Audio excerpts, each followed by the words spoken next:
dengan ringan yang memperbandingkan situasi itu dan tidak pernah terlibat di lapangan yang tempat-tempat yang disebutkan tadi. Dan wallahu a'lam bissawab situasi-situasi demikian. Tapi kita ingin mengambil nalar yang positif saja. Jadi yang pertama, karena kita adalah warga negara yang saat bersamaan juga warga masyarakat global, yang pasti ketika mendapatkan situasi apapun kita akan merespon. Ya jangankan masalah Palestina, itu kan Barcelona Madrid aja yang pertandingannya di luar kok Anda komen, gitu kan. Coba lihat komentator-komentator itu. Kenapa nggak kita katakan daripada ngurusin bola di luar, kenapa nggak ngurusin bola di dalam aja? Kenapa nggak pertandingan tarkam sampai ke Liga Nasional yang dimunculkan di TV? Apa kita akan mengatakan bahwa TV ini cenderung perhatiannya internasional sehingga tidak punya spirit nasionalisme? Kan ini logika yang sangat jauh. Jadi ini yang pertama. Yang kedua, penting juga kita garis bawahi bahwa selain kita punya sisi kemanusiaan, kita juga punya sisi keimanan. Ya, manusia punya nilai spiritual dalam dirinya, yang nilai spiritualitas ini akan mengantarkan ia pada pikiran-pikiran yang jernih, kepekaan-kepekaan. Baik itu dorongan untuk bisa berbagi kebaikan untuk saudara seimannya, atau bahkan juga dorongan kuat karena sisi spiritualnya yang mengajarkan kebaikan-kebaikan universal.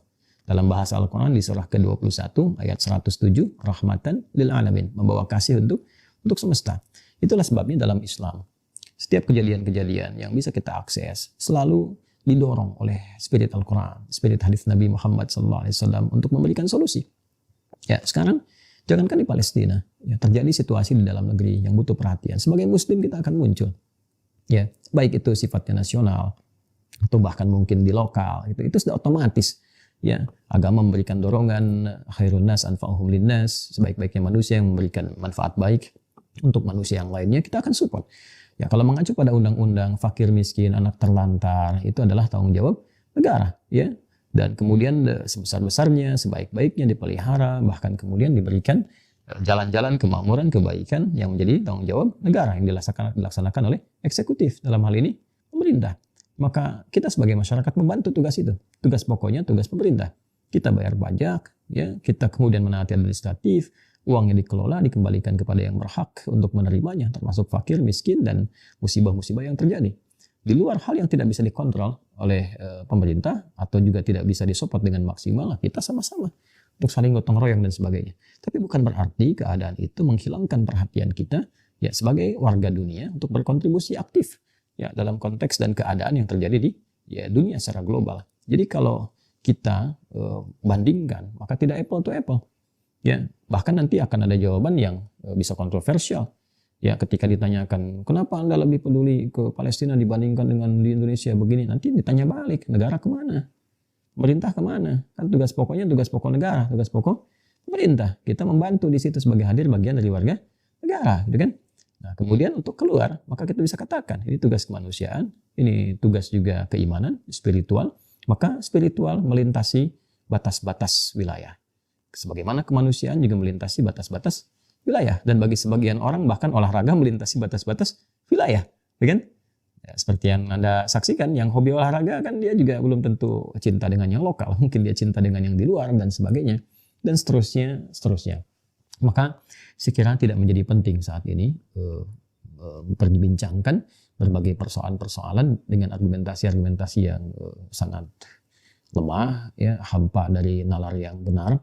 Sekarang saatnya kita memperbaiki diri kita semuanya agar bisa berpikir yang lebih luas, lebih logis, lebih baik. Jika memang punya kemampuan untuk membantu, berbagi, maka mudah saja kita bantu, kita bagi minimal dengan doa.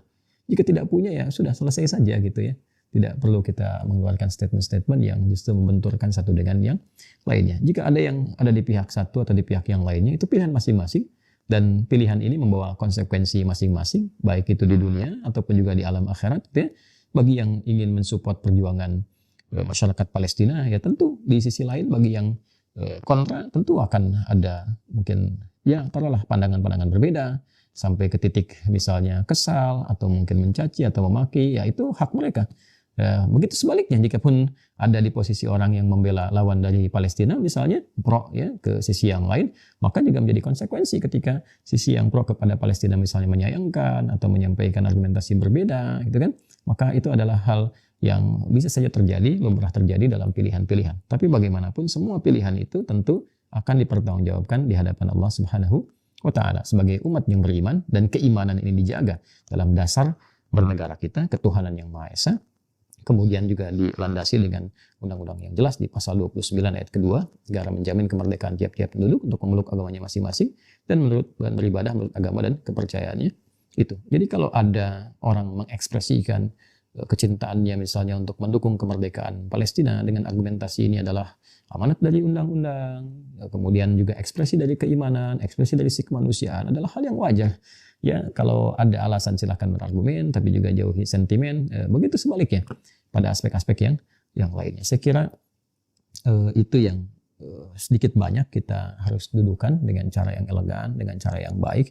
Jadi bagi kita khususnya umat Islam, teruskan ya doa kita baik untuk saudara-saudari kita di Palestina yang sedang berjuang untuk menggapai kemerdekaan. Dan ingat, di sana bukan hanya orang Islam saja. Bukan hanya orang Islam saja, di sana ada Kristennya, kan? Ada Yahudi yang nggak sepakat juga dengan Zionis, ya, sekalipun pada akhirnya ya banyak yang diam juga gitu kan.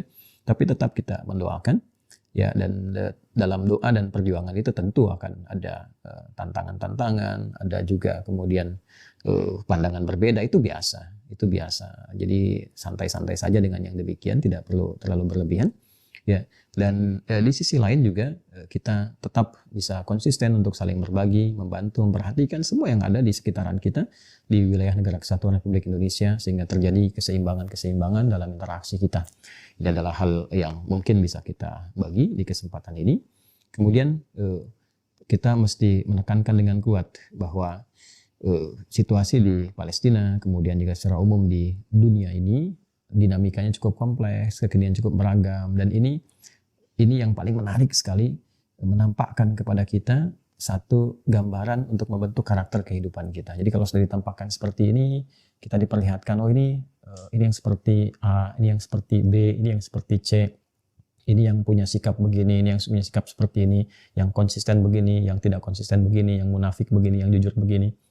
Kita jika melihat semua itu dengan kacamata yang bening, dengan hati yang bersih, kita akan betul-betul semakin yakin dengan kebenaran Al-Quran dan hadis-hadis Nabi Muhammad SAW.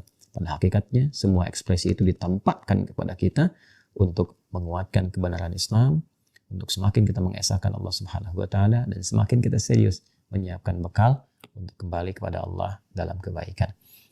Singkatnya, teman-teman, bersyukur kepada Allah telah ditempatkan banyak hal dalam kehidupan kita.